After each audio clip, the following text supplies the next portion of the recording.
আসসালামু আলাইকুম আরহামাতুল্লাহ। সম্মানিত দিনী ভাই ও বোনেরা, আজকের এই গুরুত্বপূর্ণ ভিডিওটি যে যেখান থেকে দেখছেন এবং শুনছেন সবাইকেই আন্তরিক মোবারকবাদ।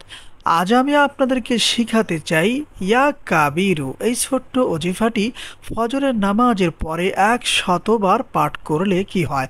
আবারও বলছি, আজকের আলোচনার বিষয়বস্তু হচ্ছে ফজরের নামাজের পরে ইয়া কাবিরু ১০০বার পাঠ করলে কি হয়। বিস্তারিত জানার জন্য আর এই দামি আমলটা শিখে রাখার জন্য সম্পূর্ণ ভিডিওটি দেখার অনুরোধ থাকবে।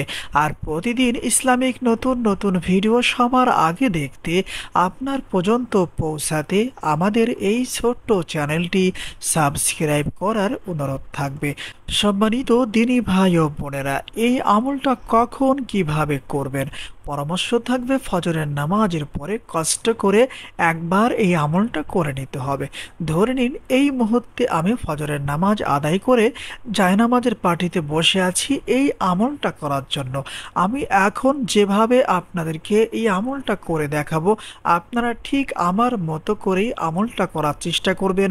আশা করি ইনশাআল্লাহ এই আমলের বরকতে আপনাদের অনেক অনেক উপকার হবে। সম্মানিত দিনী ভাই ও বোনেরা, সর্বপ্রথম খালেজ দিলে অন্তর থেকে ৩বার যে কোনো তওবা ইস্তিগফার পাঠ করবেন, যেমন আস্তাগফিরুল্লাহ রব্বি মিন কুল্লি যামবি ওয়া আতুবু ইলাইহি। ৩বার যে কোনো ইস্তিগফার পাঠ করা হয়ে গেলে এরপরে ৩বার দুরুদে ইব্রাহিম অথবা অন্য কোনো দুরূদ শরীফ পাঠ করবেন, যেমন সাল্লাল্লাহু আলাইহি ওয়াসাল্লাম, সাল্লাল্লাহু আলাইহি ওয়াসাল্লাম, সাল্লাল্লাহু আলাইহি ওয়াসাল্লাম। এরপরে আমাদের কাজ হচ্ছে সেই কাঙ্ক্ষিত ওজিফাটি ১০০বার পড়ে নেওয়া, যেমন ইয়া কাবিরু, ইয়া কাবিরু, ইয়া কাবিরু। ইয়া কাবিরু এই ওজিফাটি আমাদেরকে কষ্ট করে একই বৈঠকে ১০০বার পড়তে হবে। একবার যেন কম না হয়, একবার বেশিও না হয়।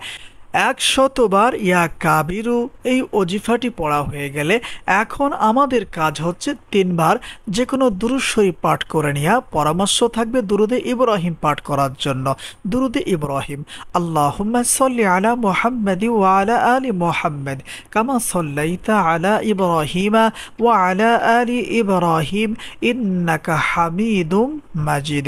আল্লাহুম্মা বারিক আলা মুহাম্মাদি ওয়া আলা আলি মুহাম্মাদ কামা বারাকতা আলা ইব্রাহিম ওয়া আলা আলি ইব্রাহিম ইন্নাকা হামিদুম মাজিদ। সম্মানিত দিনী ভাই ও বোনেরা, ৩বার দুরূদ শরীফ পাঠ করা হয়ে গেলে এখন আমাদের কাজ হচ্ছে ২ হাত তুলে আল্লাহ সুবহানাহু ওয়া তাআলার কাছে কান্না জড়িত কণ্ঠে কিছু সময় দোয়া করা। সম্মানিত দিনী ভাই ও বোনেরা, এই আমলটা তাদের জন্য যাদের স্বাস্থ্য নষ্ট হয়ে যাচ্ছে। যত দিন যাইতেছে আপনার চেহারা, আপনার শরীর, আপনার স্বাস্থ্য নষ্ট হয়ে যাইতেছে। হতে পারে সেটা কোনো রোগের কারণে অথবা অন্য কোনো কারণে আপনার শরীর স্বাস্থ্য নষ্ট হয়ে যাচ্ছে। যদি এমন সমস্যায় আপনারা ভুগে থাকেন, অনুরোধ করব প্রতিদিন কন্টিনিউ ফজরের নামাজের পরে আপনারা এই আমলটা আমার দেখানো পদ্ধতিতে করার চেষ্টা করবেন। আর কিছু সময় আল্লাহ সুবহানাহু ওয়া তাআলার কাছে ২ হাত তুলে কান্না জড়িত কণ্ঠে দোয়া করার চেষ্টা করবেন।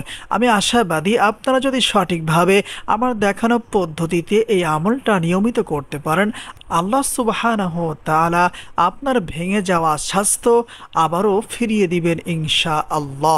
আসসালামু আলাইকুম ওয়া রাহমাতুল্লাহ।